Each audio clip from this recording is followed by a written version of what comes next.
Hello, I'm Demis Hellen and welcome back to the channel. We are back with another arpeggio/melody video. In this one, we're going to talk about the specifics of the key, and then I'm going to show you some really simple tips on how you can start building the melodies really easily and understanding the chords a little bit better as well. I apologize for the echoey studio. I'm in the process of moving, so please bear with the audio quality, but hopefully you can still hear me crystal clear for this video.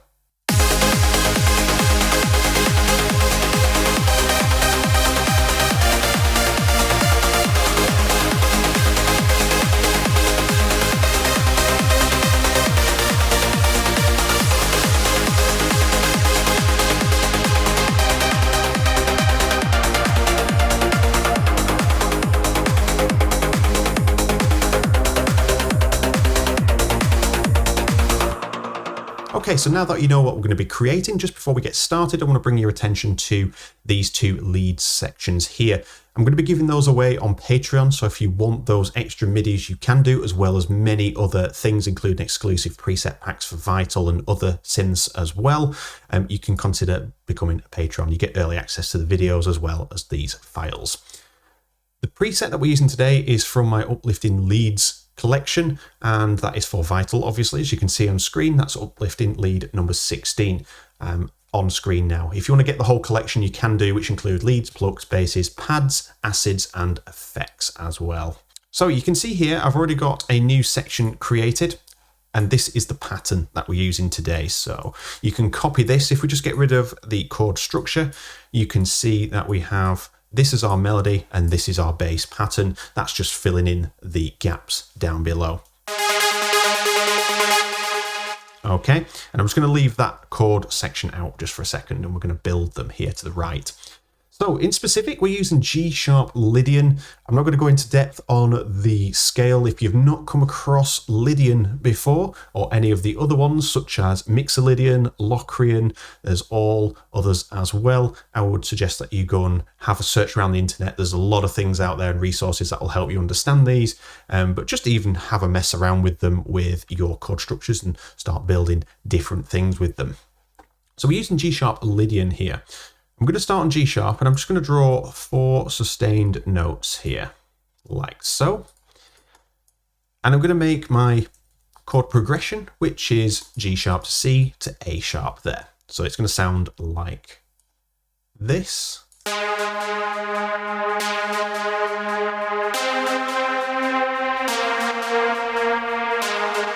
So very common progression, you may have heard it in some of your favourite tracks. And I'm going to build the chord structure here, so I'm just going to do the classic miss one note in the scale and add one note.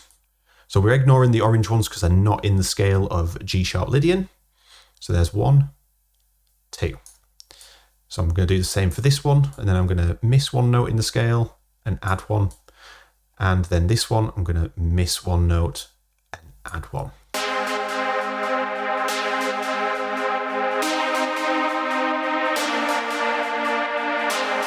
And I'm going to make this into a standard triad, so let's just select all these top notes, if it will allow me.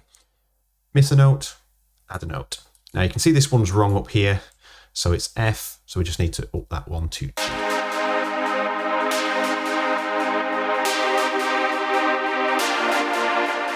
So for those that are watching that don't fully understand how to build chords, I'll explain this once more with this chord here.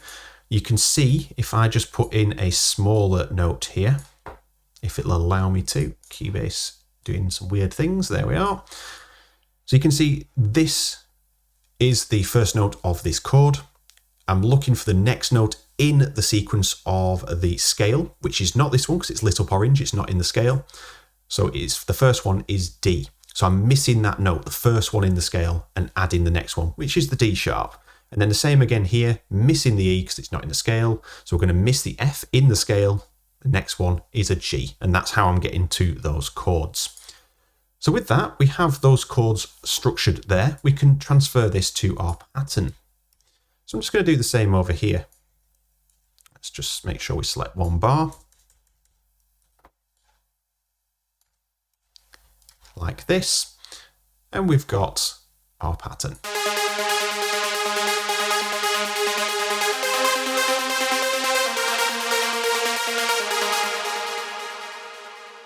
So what I'm going to do is extend this across so we can expand this pattern later on.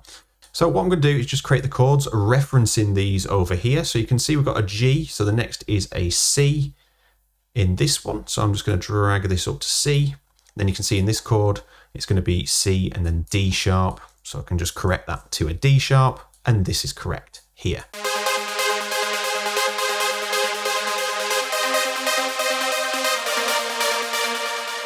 Now you can copy that across to here, so you've got identical patterns, and I'm going to show you now how we can use this chord structure over here to make this sound different over 8 bars. So at the moment that would be pretty typical, we're just literally following the bass here. So with this one, what we're going to do is we're going to add a little bit of elevation to this by using the second, or should we say the third note of the chord, so this last one, the top note of each chord. As you can see, we've used G and C in the first one, so G in the bass, and then we've got G and C here as well. And then you can see C and D sharp, C, D sharp.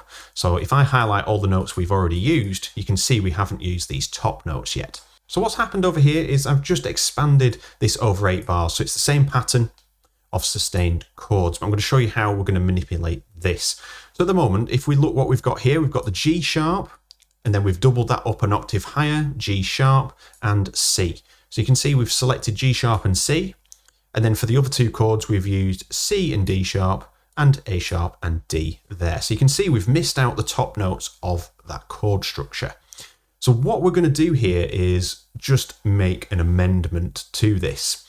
So what we're currently operating, if we get rid of them, that's why I've duplicated it so we can still see the full chords there.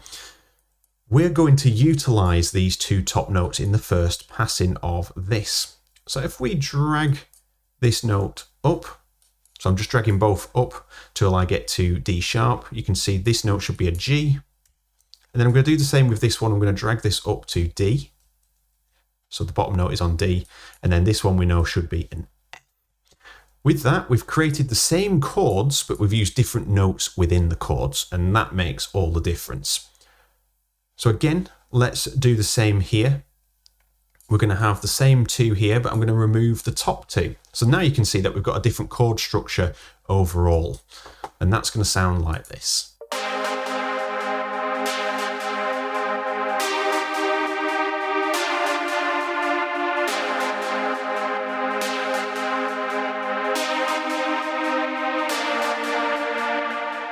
So all we're doing is utilising the same chords but different positions in the chord.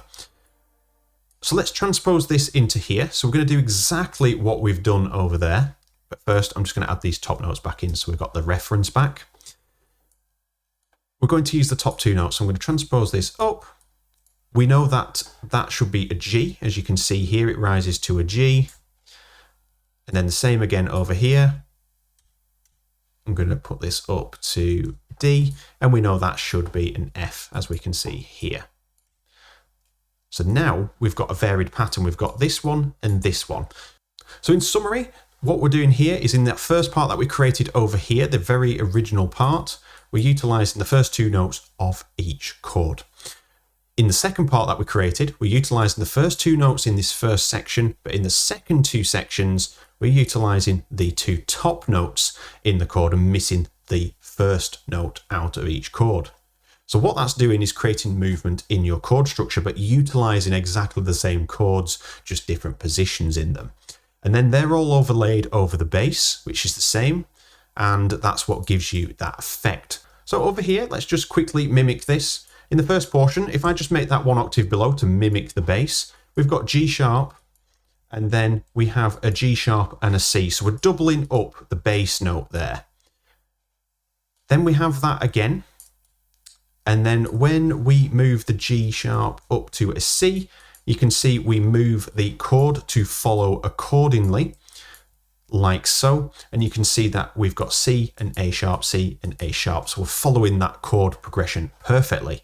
But in the second half of that, we're using the same bass, but we're using the second portion like this of the chord. So now we're not doubling up on the bass. We've got C and A sharp in the bass, but we've got D sharp and D in that one, which is the second part of the chord, as you can see here in this section. So we're making the full chord in this one, but in the first one, we're only using the first two notes. That's the easiest way to describe it.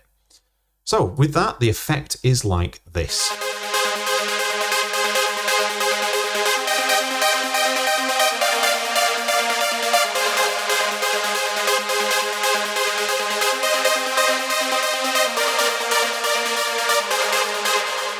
And finally, if you've made it this far into the video, please let me know in the comments if you do get this far. You can start adding your nuances into this melody now. So now that we've got the basic setup done, we can start adding in little chord changes, stuff to loop things back round and just be a little bit different from 8 bars to 8 bars. So the first round could just be like this, but then the second passing could be like this. So all I'm doing is utilizing a chord that sort of hits underneath this one. It's going to be different for different keys, but this one is going to loop it back around nicely.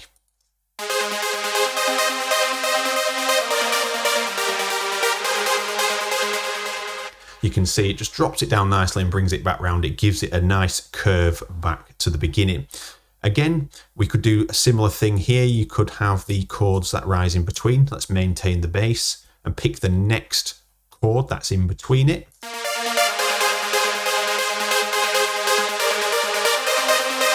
So that gives you a whole different feel again to the sound, and you can obviously add these in where you want. So I'll leave this in here as well so you can get the MIDI on Patreon as well, but obviously you can just copy that if you want to keep hold of that. So there we are, that's this week's final arpeggio series. Let's have a listen to that in full with some drums and bass and other layers.